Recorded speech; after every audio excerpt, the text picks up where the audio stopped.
방금 목사님으로부터 소개받은 유장현 목사입니다.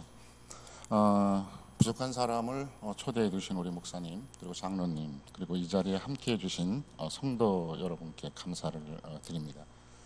앞으로 8주간 기독교 교리에 대해서 여러분과 함께 이제 고민하고 생각을 할 텐데, 이 기독교 교리가 중요한 이유 중에 하나는 우리가 10년, 20년, 30년 신앙생활을 하고 재직이 되고 집사가 되고 장로가 되고 권사가 되고 이러한 재직을 맡았음에도 불구하고 교회가 무엇인지, 기독교 성서가 말하는 하나님은 어떤 분이신지, 예수 그리스도는 왜 우리에게 구원자가 되시는지, 이러한 본질적인 문제에 대해서 잘 이해하지 못하고 계신 분들이 굉장히 많습니다. 그냥 교회 생활하고 그냥 설교 듣고 가고 이 정도로 끝나버리는 경우가 굉장히 많고요. 그렇기 때문에 종종 이단들의 유혹에 넘어가기가 굉장히 쉽습니다. 그래서 그분들이 이제 찾아와서 뭐 성경 펴놓고 뭐 하나님이 어떠니 뭐니 막 이렇게 얘기하면 평소에 교회에서 듣지 못한 얘기들을 하니까 혹하게 되고 호기심을 가지게 되고, 그러다 보면 그런 유혹에 빠지는 경우가 굉장히 많습니다. 제가 원래 이제 조직신학은 바로 이 교회의, 기독교의 본질을 이제 설명하는 그러한 그 학문 분야입니다. 그래서 신론, 그리스도론, 교회론, 구원론, 뭐 죄론, 인간론 등등 이런 본질을 이제 설명하는 그런 분야이기 때문에 앞으로 8주간 바로 그런 기독교의 본질에 대해서 여러분과 함께 고민을 할 것입니다. 목사님께서 부탁하시기를 이제 1시간 정도 강의를 하고 평소에 여러분이 가지고 있었던 주제에 대한 질의나 의심이 있었던지 질문사항이 있으면 질의를 받는 식으로 진행을 하겠습니다. 원래 이 시간이 오후 예배인지 알고 있습니다. 그래서 설교보다는 강연식으로 이렇게 진행을 하겠습니다. 오늘 제가 이제 첫 주제로 이제 여러 가지 이제 그 기독교의 본질에 대한 여러 가지 이제 주제들이 있지만, 이제 성숙한 신앙인이라는 제목으로 신앙의 문제를 처음으로 이렇게 첫 시간에 이제 제가 강연을 하게 된 이 주제를 택한 이유 중에 하나는 현재 한국 교회가 굉장히 위기 상황에 있다, 이런 얘기입니다. 그거는 뭐 이미 여러분이 다 알다시피 여러 가지 이제 현상을 볼 때 이러한 위기의 현상이 지금 드러나고 있습니다. 그런데 제가 판단하는 이제 원인은, 근본적 원인은 뭐 여러 가지 원인이 있습니다. 이따 설명하겠지만은, 그러나 가장 근본적인 원인은 우리의 신앙이 병들어 있기 때문이다, 이런 얘기. 바로 여기서부터 본질이 잘못됐다는 얘기예요. 그래서 제가 오늘 첫 시간에 성숙한 신앙인이라는 제목으로 신앙이 뭔지 도대체 한번 이 근본 문제를 한번 우리가 한번 뒤집어 보자는 얘기입니다. 작년이 아니네, 벌써 이제 재작년도 2017년도 한국인의 종교 생활과 의식 조사라는 한국 기독교 목회자 협의회에서 발표한 통계 자료에 의하면 한국 교회는 양적 질적으로 다 지금 감소 저하되고 있는 그런 상황입니다. 양적으로는 사회적 신뢰도가 계속해서 천주교나 불교보다 계속해서 하락되고 있고요. 몇 년째 지금 계속 그렇게 되고 있습니다. 그리고 교인 수가 급감하고 있습니다. 급감. 감소가 아니라 급감입니다. 물론 여기에는 이제 출산율이라든가 여러 가지 이제 원인이 있습니다. 그렇지만 왜 그럴까라는 건 이제 본질적인 문제로 우리가 접근해 들어갈 필요성이 있다. 교인 수는 감소가 되는데 오히려 가나안 교인이라고 우리가 보통 얘기하죠, 그죠? 안나가 교인들, 가나안 교인들은 상대적으로 급증하고 있습니다. 지금 작년 통계에 의하면 재작년보다 배는 급증했습니다. 25% 정도가 지금 가나안 교인입니다. 그래서 100만 명이 넘는 가나안 교인들이 생겼습니다. 이 가나안 교인이라는 것은 안 나가야 이제 거꾸로 해서 가나안 이렇게 되는 건데, 여러분 알다시피 나는 예수 그리스도는 믿는다, 난 교인이다, 그러나 교회 생활은 하기 싫다는 사람들이에요. 여기는 이들에게 교회에 대한 근본적인 문제와 문제의식을 가지고서 나는 예수를 믿는 예수 그리스도인이다, 그러나 교회 생활을 하기 싫다는 사람들, 이런 사람들이 100만 명을 넘고 있는 겁니다. 교인 수가 급감하고 있고요. 그러다 보니까 이 싱글교회는 제가 보니까 굉장히 젊은 분들이 많아서 굉장히 생동감이 넘치는 교회인데 대부분이 먼저 고령화되기 시작을 하고 있습니다. 교인들이 60대 이상의 신자들이 굉장히 많습니다. 젊은 사람들이 굉장히 없어지고 있어요. 그래서 대학부와 청년회가 없는 교회가 근 48% 정도가 우리 한국 교회 일반적으로 없습니다. 뭐 주일학교 없는 데도 많고요. 통계에 의하면 어린이 주일학교가 없는 것이 29.5%, 중등부가 없는 것이 39.8%, 고등부가 없는 것이 43.9%, 대학 청년부가 없는 것이 45.9%. 이 인구수가 감소되면서 교인들의 들어오는 영향은 적어지고 고령화되고 있습니다. 근데 또 젊은 층과 연세가 많으신 분들하고의 신앙의 유형이 틀려요. 나이가 많으신 분들은 자기의 인생을 살아오면서 여러 가지 우리 정치적이고 사회적인 고난의 환경을 겪고 오신 분들이 대부분입니다. 6.25 전쟁을 겪고 70년대, 80년대 우리 한국의 정치적 상황을 겪고 이러면서 생활 속에서 하나님을 만나서 자기의 체험적 신앙이 굉장히 강해요. 그리고 가난도 해봤고 그래서 기도하고 금식기도 하고 새벽기도 하고 이렇게 해서 하나님의 축복을 받은 이런 경험들도 많으신 분들입니다. 근데 요새 젊은이들은 그렇지 않아요. 배고픈 거는 일단 그래도 많은 그밖에 많이 있지만 일반적으로 봤을 때는 어머니 세대나 아버지 세대가 겪었던 그러한 정치적, 사회적, 경제적 어려움 없이 성장하고 온 사람들이 대부분입니다. 그렇기 때문에 이 사람들에게 있어의 교회는 정말 하나님을 만나서 내가 하나님의 은혜를 받은 이런 것보다는 친교의 장소, 친구를 만나는 장소, 부모가 신앙생활하니까 할 수 없이 나오는 장소가 돼버리고 말았다는 얘기입니다. 이게 현실이에요. 한국교회 현실입니다. 그러다 보니까 어떻게 됩니까? 고령화되다 보니까 경제력이 약화되고 그러다 보니까 교회 재정이 감소되고 그러다 보니까 선교 사업이라든가 이런 것이 지장을 받는 이런 양적인 변화가 지금 일어나고 있다 이런 얘기입니다. 그런데 보니까 질적 성숙도 퇴보하고 있어요. 영적으로 그러면 성장했느냐? 여기 보니까 성경 읽기 일주일에 우리 한국 교인들이 통계상으로 성서를 읽는 시간이 48분 7초예요. 일주일에 48분 7초니까 하루에 성경을 얼마나 읽느냐 하면 7분을 읽습니다. 7분 성서 읽는 거예요. 여러분 성경 얼마나 읽습니까? 일요일날 예배 보러 와가지고 본문 찾아오는 걸로 다 끝나고 그죠? 집에서 팽개치고 있다가 일요일날 나와서 목사님 설교 본문 한 번 읽고 그걸로 성경 끝나는 평균 7분밖에 되지 않습니다. 우리가 카페에 가가지고 친구 만나서 수다 떨어다 1시간, 2시간씩 수다 떨어 그죠? 그런데 하나님의 말씀, 우리의 신앙의 어떤 성숙을 위해서 꼭 우리가 먹어야 할 하나님의 말씀은 7분밖에 안 된다. 하루의 평균 기도 시간이 1일 21분 기도합니다. 그런데다가 아까도 얘기했지만 가나안 교인이 증가되면서 교회에 대한 관심과 교회에 의지하고 교회에 도움을 받는다는 의식이 전혀 없어. 그런데가 요새 젊은 세대들은 교회에 나와서 이런 공동체 생활을 하기보다는 웹이나 인터넷이나 TV, 기독교나 이런 방송 같은 거 이런 걸 보면서 예배를 대체하려고 하는 경향이 굉장히 강하게 나타나고 있습니다. 그러니까 영적인 성숙도 퇴보하기 시작을 했습니다. 그래서 올해 젊은 그런 신앙인들은 더 이상 교회의 도움을 필요로 하지 않고 굉장히 개인주의적이고 기복적인 신앙생활을 하고 있다. 이게 이제 일반적인 한국 교회의 현상입니다.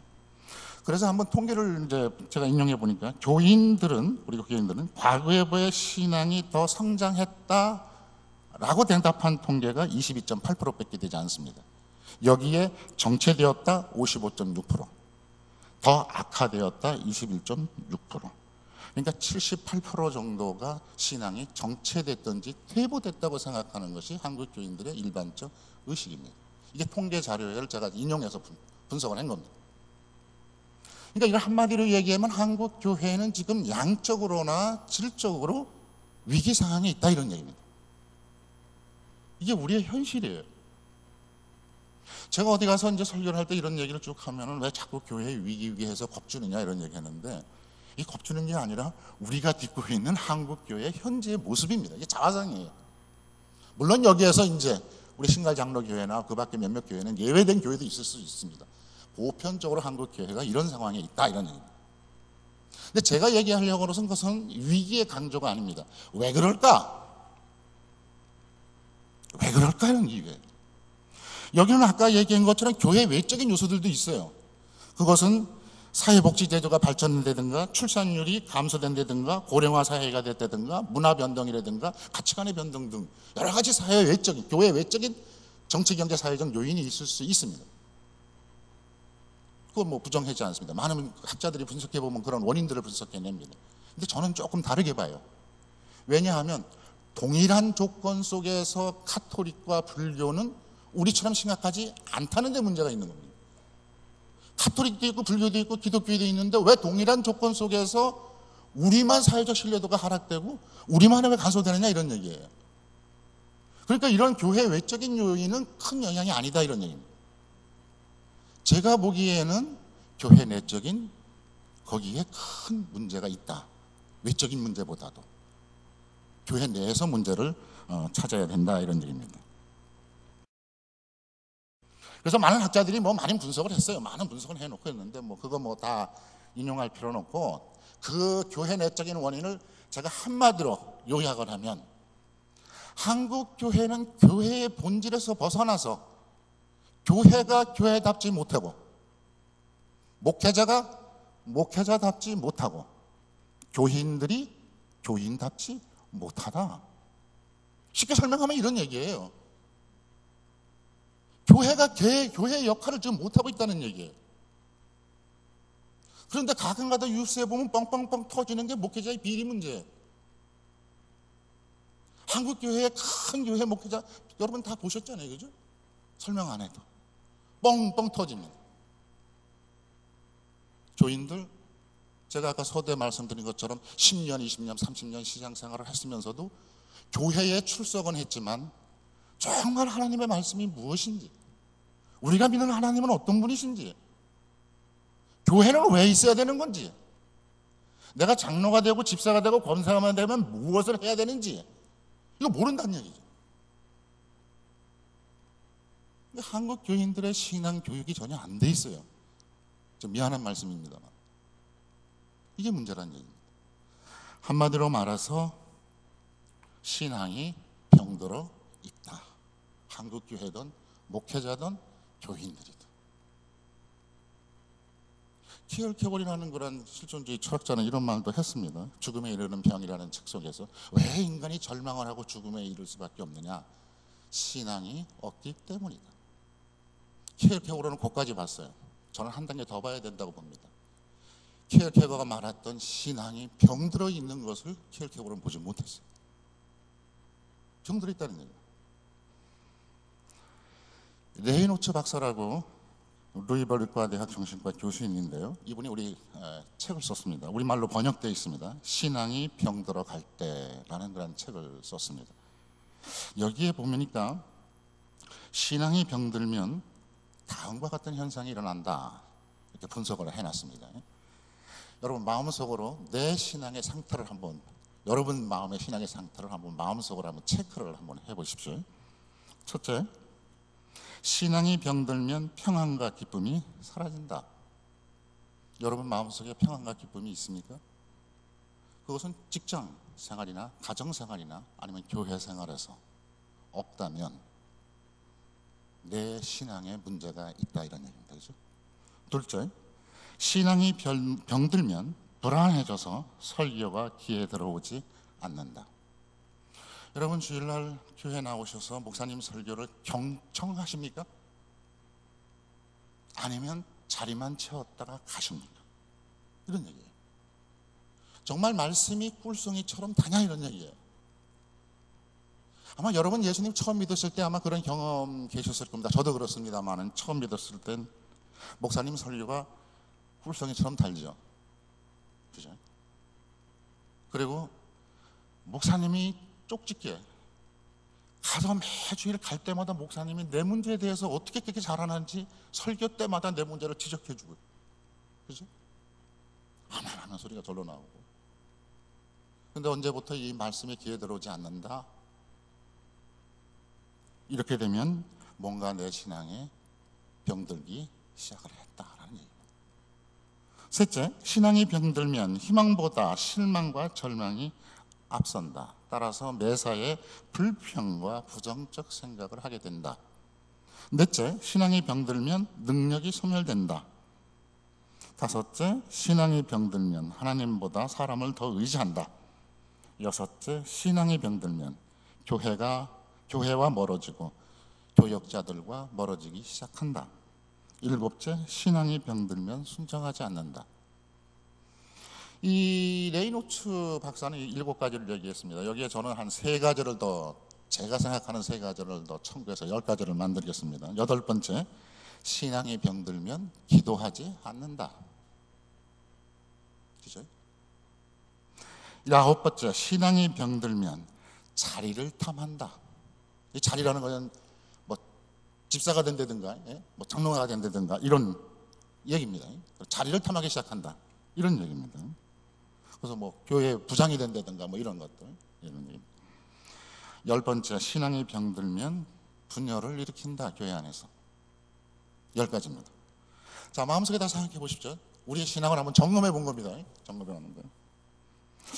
하나서부터 한 3가지 정도가 좀 걸린다라고 하시는 분들은 병 증세를 얘기하면 감기 기운이 오기 시작한 겁니다.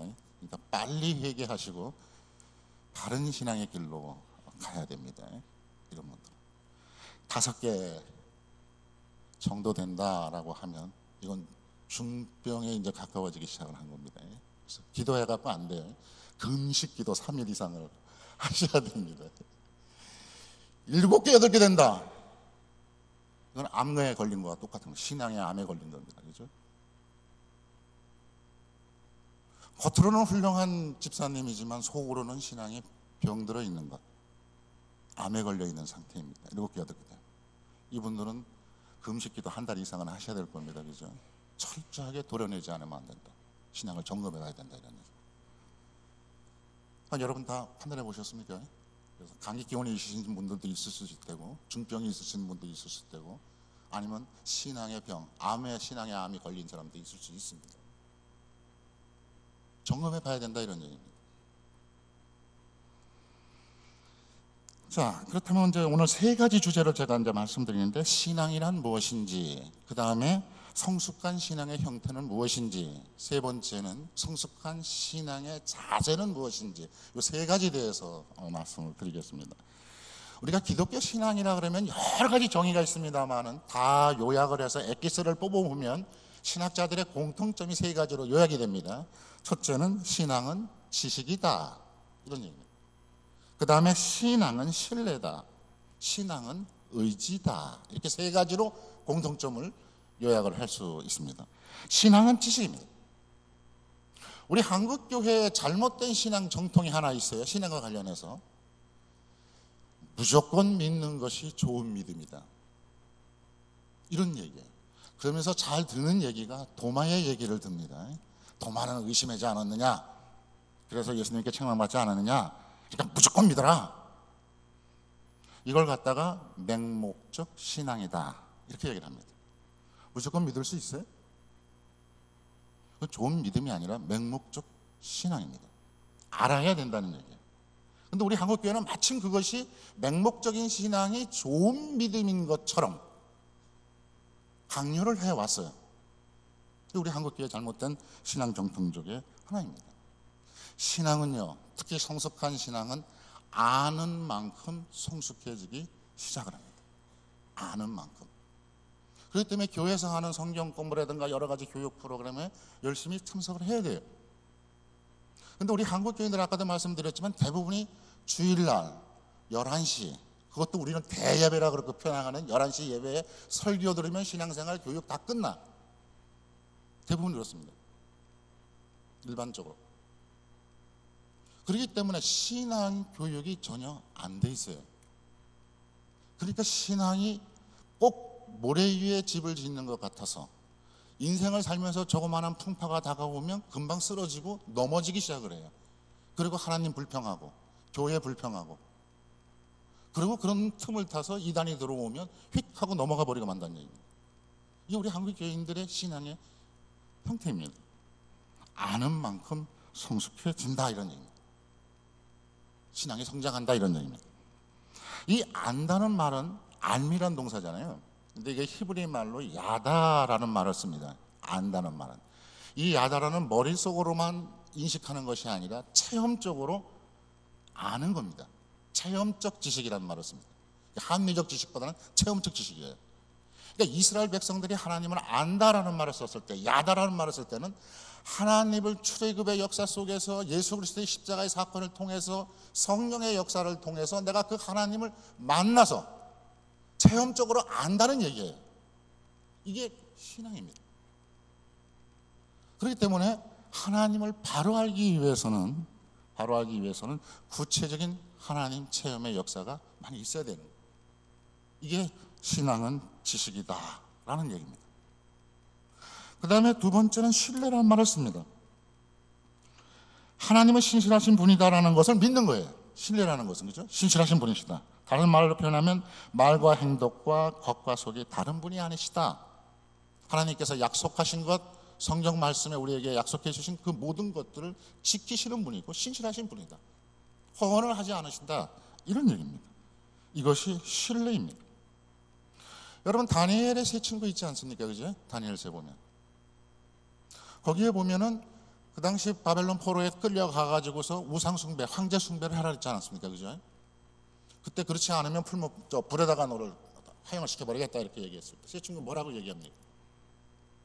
하나님, 당신께서는 분명히 우리의 기도를 들어주셔서 우리가 풀무불에 들어가도 타죽지 않을 것을 믿습니다. 그죠? 그렇게 처음에 고백합니다. 근데 그 다음이 중요해요. 하나님, 그리 아니하실지라도 나는 하나님을 배반하거나 하나님을 버리지 않겠습니다. 이 뒷부분. 하나님, 분명히 당신께서는 능력이 있는 분이기 때문에 우리가 풀무불에 들어가도 다 죽지 않을 거다. 그러나 그리 아니하실지라도, 내가 비록 다 죽을지라도 나 하나님 배반하지 않겠다. 하나님에 대한 나의 신뢰를 버리지 않겠다는 거예요. 이게 믿음이라고. 이게 신뢰란 얘기죠. 그런 믿음입니다. 우리 그렇지 않잖아요, 그죠? 일반적으로 보면 하나님이 내 기도 들어주지 않고 내 그 기도가 하나님의 뜻에 맞는 기도인지 아닌지 잘 이제 앞으로 우리가 공부하겠지만은 하여튼 내 뜻에 안 맞으면 무조건 하나님 원망하잖아요, 그죠? 신뢰한다는 것은 그리 아니하실지라도 하나님을 믿는 거예요. 이게 신뢰입니다. 이 정도 하나님을 신뢰해야지만 믿음이 성숙한 믿음이에요. 세 번째는 의지입니다. 하나님을 전적으로 의지하는 것입니다. 이건 신뢰에서 나오는 행동입니다. 내가 어떤 어려운 환경이나 또는 상황 속에 있을지라도 그 신뢰가 바탕이 되어 있으니까 하나님을 전적으로 의지하는 것입니다. 이러한 사람은 자기 중심이 아니라 하나님의 중심으로 사는 사람입니다. 이것을 예수 중심주의다 이제 이렇게 표현하는데, 제가 좋아하는 그 멘토가 두 분 계십니다.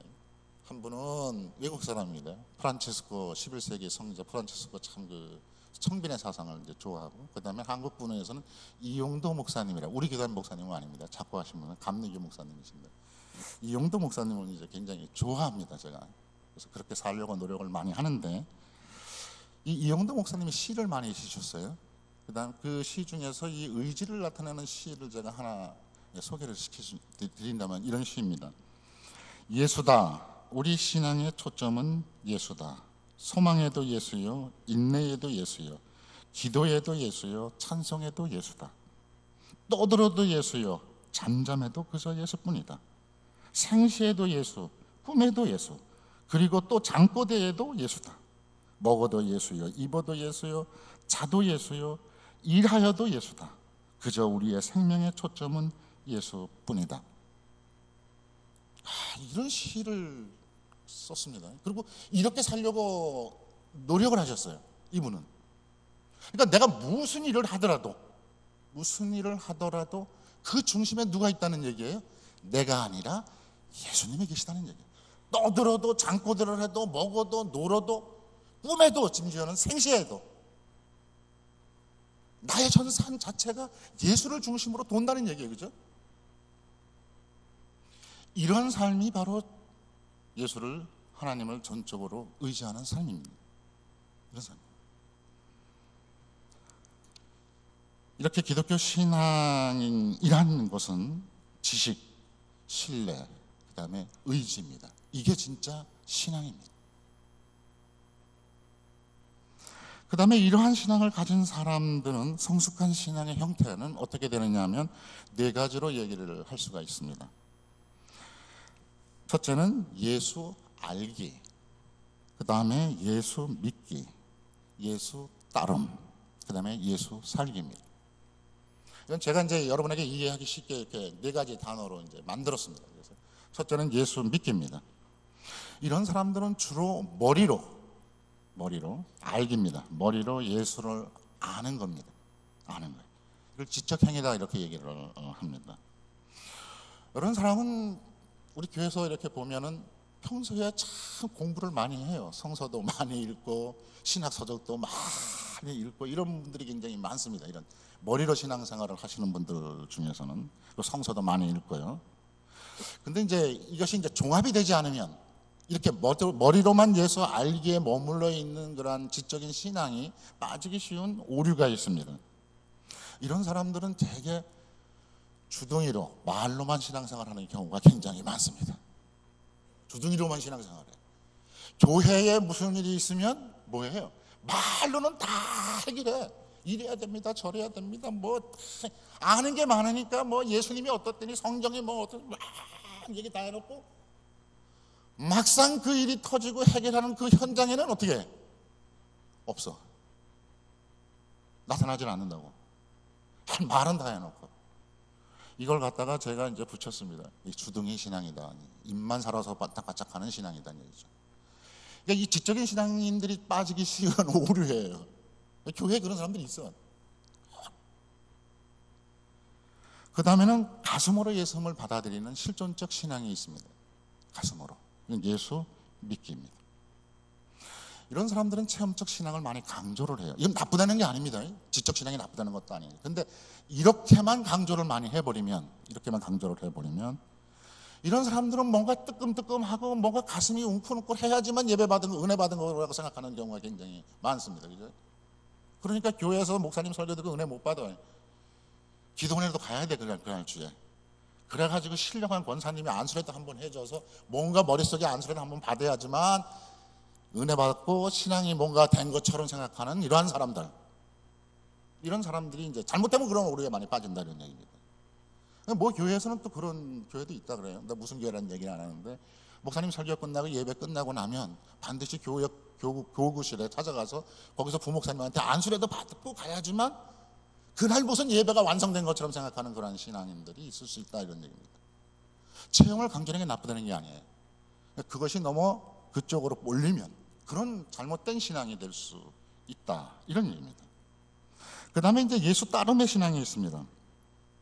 이것은 아까 예수 알기가 머리로 믿는다면, 예수 믿기가 가슴으로 믿는다면, 예수 따르면 발로 예수의 믿음을 실천하려고 노력하는 사람들입니다. 이건 예수 따름이다 이렇게 얘기합니다. 그래서 신앙의 의지적 행위다 이렇게 이제 표현을 하는 부분입니다.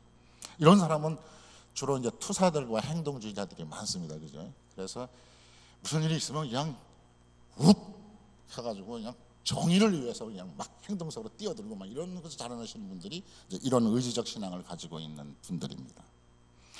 그러니까 예수 알기는 지적인 행위, 그 다음에 예수 믿기는 정적인 행위, 예수 따르면 의지적 행위다 이런 얘기다. 그러니까 인간이라는 게 지정의를 가지고 있잖아요, 그죠? 그렇기 때문에 이게 다 분리될 수는 없어요. 그렇기 때문에 신앙은 지적인 요소도 있어야 되고, 감정적인 정서적 요소도 있어야 되고, 행동적인 요소도 다 들어와야 됩니다. 이것을 잘 균형 잡힌 신앙이 몸입니다. 이건 이제 헬라어로 소마다 이렇게 표현하는데 로마서 12장 1절에 너희 몸을 산 제사로 드려라. 이것이 너희들이 드릴 영적 예배니라 할 때 너희 몸을 드리라는 게 소마거든요. 이 중요한 개념입니다. 이 소마인데 이것은 뭐냐면 지정의가 합일된 상태입니다. 그런 몸, 우리 전인을 얘기하는 겁니다. 그래서 너희 몸을 산 제사로 드리라는 말은 다른 말로 표현한다면 예수 살기를 하라 이런 얘기입니다. 이게 산제사라는 얘기예요.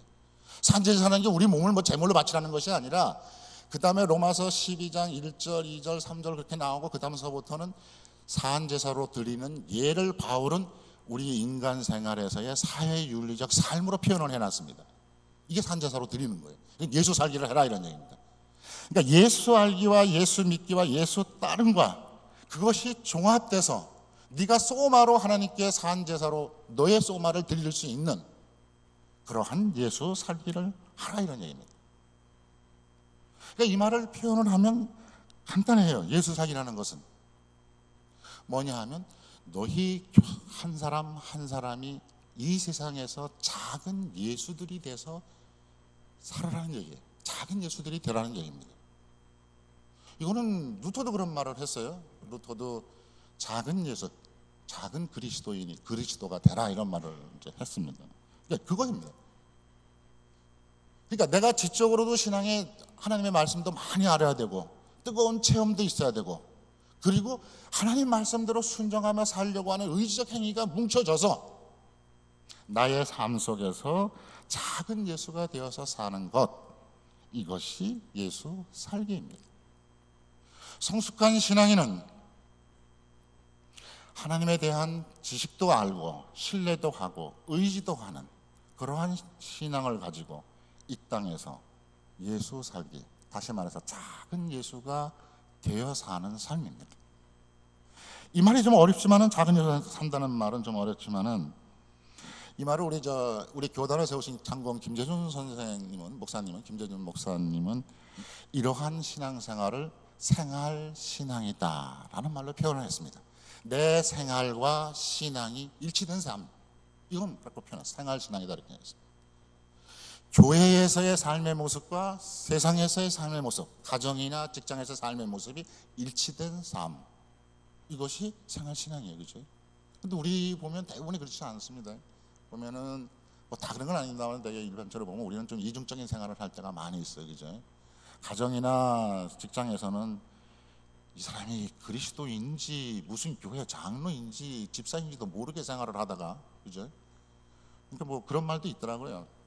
뭐 은퇴할 때 가서 그분이 뭐 무슨 교회 장로인지 알았다고 이런 정도로 숨기고 살다가 교회 와서는 천사의 얼굴을 하고, 근데 이런 것들이 이제 이중적인 생각인데, 생활신앙이라는 것은 우리의 삶이 신앙이 생활이고 생활이 신앙이 되는 삶입니다. 예수님께서는 그것을 산상설교에서 이렇게 표현했습니다. 너희는 세상의 빛과 소금이다 라는 말로 표현을 하셨고요. 바울은 고린도후서 2장 14절에서 17절 말씀에서 그리스도의 향기를 드러내는 삶을 살아라 라고 표현했습니다. 이 세상의 빛과 소금이 되는 것, 그리스도의 향기를 드러내는 것, 이것이 우리가 이 삶에서 작은 예수가 되어서 사는 성숙한 신앙인의 자세다 이런 얘기입니다. 이런 삶이 되어야 된다는 거예요. 마지막으로, 그렇다면 성숙한 신앙인의 우리가 그럼 그렇게 살려면 어떻게 해야 되느냐? 어떻게 해야 되느냐? 바울은 빌립보서 2장 5절에 이렇게 말했습니다. 너희가 그리스도의 마음을 품어라. 그럼 성숙한 신앙인은 그러면 이 세상에서 어떻게 살아요? 그리스도의 마음을 품고 사는 그러한 사람입니다. 그런 삶을 살아야 된다는 얘기입니다. 이거를 요새 현대 상담 심리학에서 쓰는 용어로 표현한다면 그리스도의 마음이란 말을 저는 이렇게 표현하고 있습니다. 공감 능력을 가져라. 공감 능력을 바랍니다. 그게 그리스도의 마음을 갖는 거다 이런 얘기입니다. 공감 능력에는 세 가지가 있습니다. 인지적 공감 능력, 그 다음에 감정적 공감 능력, 세 번째 감정이식 공감 능력이 있습니다. 이건 이제 제 말이 아니라 심리학에서 쓰는 전문 용어들입니다. 그래서 이걸 쉽게 풀었으면은, 인지적 공감 능력이라는 것은 다른 사람의 생각을 마음으로 받아들이는 그런 여유 있는 자세, 그게 공감입니다. 이것이 이제 인지적 공감 능력입니다. 즉 다른 생각, 나하고 전혀 다른 생각을 가진 사람을 수용하는 그러한 넓은 마음, 이게 그리스도의 마음이다 이런 얘기입니다.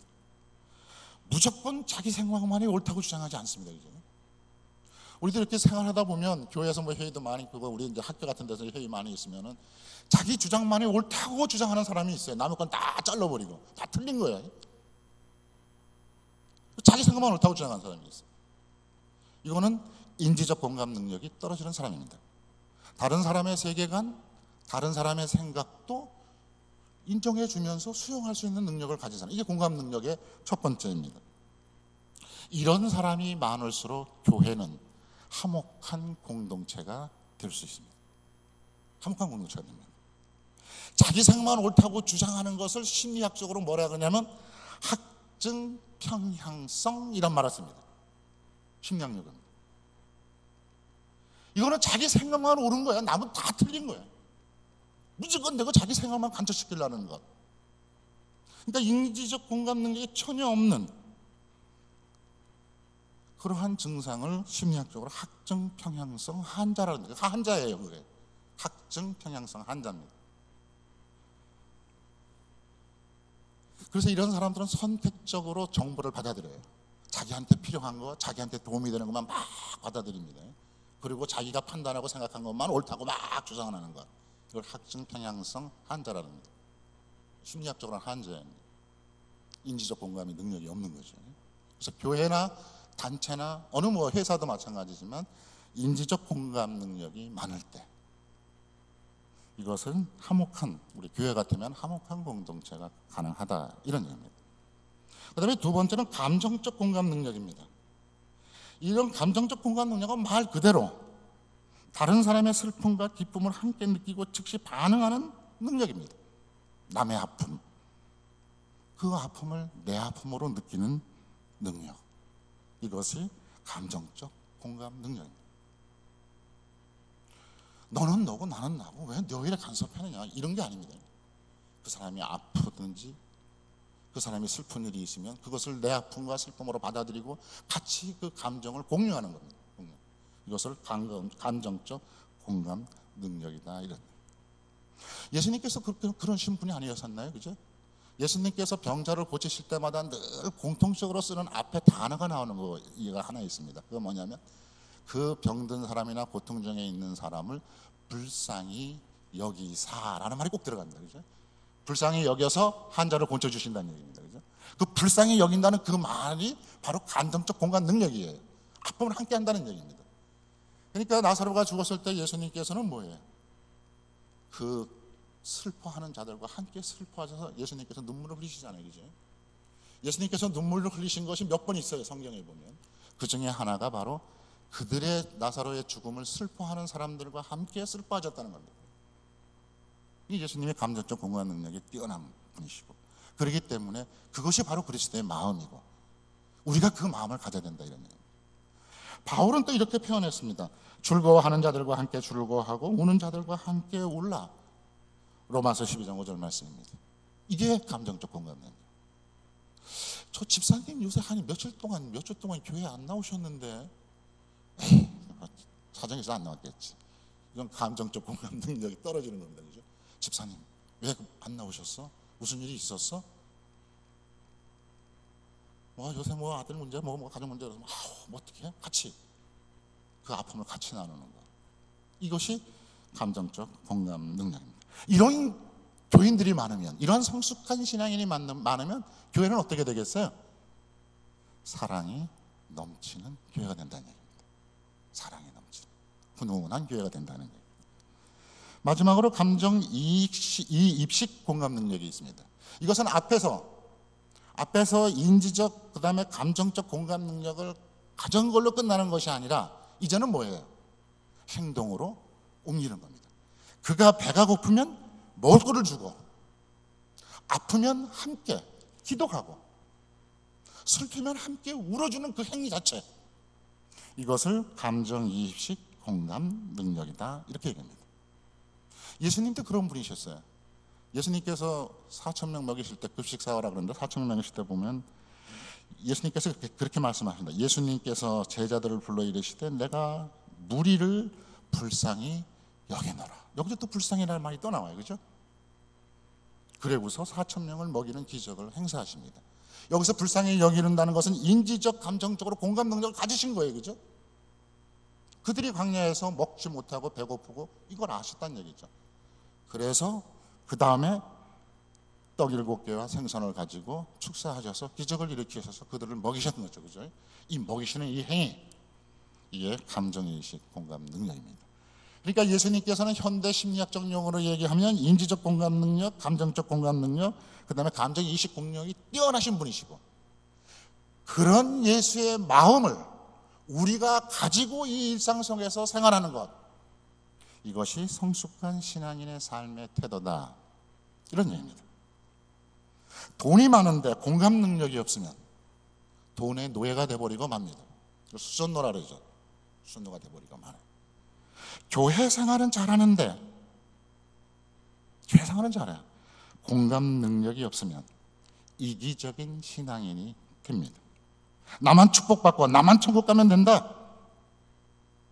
우리 교회만. 그래서 오늘날 한국교회가 사회적으로 비난의 대상이 되고 있는 것은 아닌가.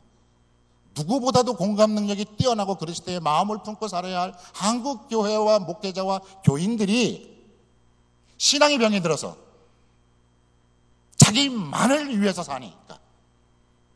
그러니까 한국교회가 개인주의이고 기복적이라는 평가를 받고 있지 않습니까? 그러니까 사회적으로 개독교란 욕도 듣고 목사란 말도 듣고 한국교회를 위해서 비난의 대상으로 손가락질을 하고 있지 않는가. 오히려 교회가 사회를 염려하고 사회를 위해서 기도해야 되는데 사회가 오히려 교회를 염려하는 거꾸로 된 현상이 일어나지 않는가, 이런 얘기입니다. 이게 우리의 현실이에요. 제가 보기에는 바로 신앙의 병들어 있어서 하나님을 알되 제대로 알지 못하고 지식이 없고 하나님을 전적으로 신뢰하지도 의지하지도 않고, 그러니까 신앙이 병들어서 내가 예수 살기, 작은 예수가 돼서 살지 못하고, 그러다 보니까 그리스도의 마음으로 살지 못하는 우리의 신앙이, 나와 여러분의 신앙이 오늘날 예수님을 욕보이고 하나님을 욕보이는 행동을 우리가 신앙인들이 하고 있지는 않은가. 이거 철저히 반성해야 된다는 얘기예요. 한국교회의 위기는 신앙의 위기예요. 신앙이 회복되면 우리 한국 역사 속에 우리 엄청난 우리 역사가 있지 않습니까? 기독교 200년도 안 되는 역사에서 선교의 기적을 일으킨 우리의 신앙의 힘이 있다고요. 언제부턴가 한국교회 병들기 시작하고 그래서 가난한 교인들이 나타나기 시작하고 계속해서 사회적 신뢰도가 떨어지고, 이것이 우리의 현실이 아닌가. 그래서 마태복음 11장 15절 17절에 보니까 예수님께서 이렇게 해서 말씀을 하셨습니다. 이 세대를 무엇으로 비유할까? 비유하건대 아이들이 장터에 앉아 제 동물을 불러 이르되 우리가 너희를 향하여 피를 불어도 너희는 춤추지 않고 우리가 슬피 울어도 너희가 가슴을 치지 아니하였다 한 것 같으니라.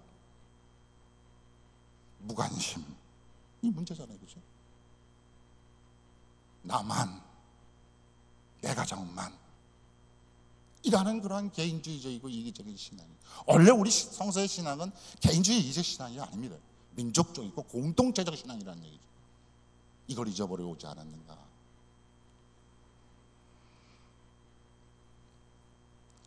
요한복음 1서 4장 12절 말씀에 보면 이런 말씀이 나옵니다. 만일 우리가 서로 사랑하면 하나님이 우리 안에 거하시고 그의 사랑이 우리 안에 온전히 이루어진다 하는 얘기입니다. 이것이 바로 성숙한 신앙인의 삶의 자세입니다. 신앙은 하나님을 알고 신뢰하고 의지하는 전인적 삶입니다. 그것은 한마디로 예수 알기, 예수 믿기, 예수 따름을 다 종합시킨 내가 작은 예수가 돼서, 내가 이 땅에서 작은 예수가 돼서 세상과 세상의 빛과 소금의 역할을 다하고 내가 이 땅에서 그리스도의 향기를 드러내주는 작은 예수들이 다 되라, 이런 얘기입니다. 작은 예수들이 되기 위해서는 뭐가 필요하냐? 공감 능력이 필요하다는 얘기입니다.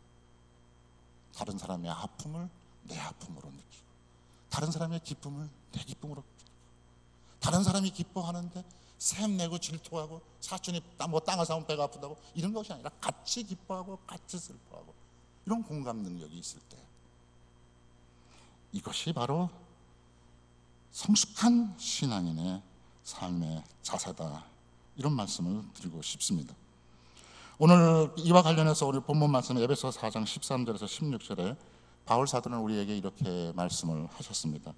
마침내 우리 모두가 하나님의 아들에 대한 믿음과 지식에 있어서 하나가 되어 성숙한 인간으로서 그리스도의 완전성에 도달하게 되는 것입니다. 그때는 우리가 이미 어린아이가 아니어서 인간의 간교한 유혹이나 속임수로서 사람들을 잘못에 빠뜨리는 교설의 풍락에 흔들리거나 이리저리 밀려다니는 일이 있어서는 안 될 것입니다. 도리어 우리는 사랑 가운데서 진리대로 살면서 여러 면에서 자라나 머리이신 그리스도 한 몸이 되어야 합니다.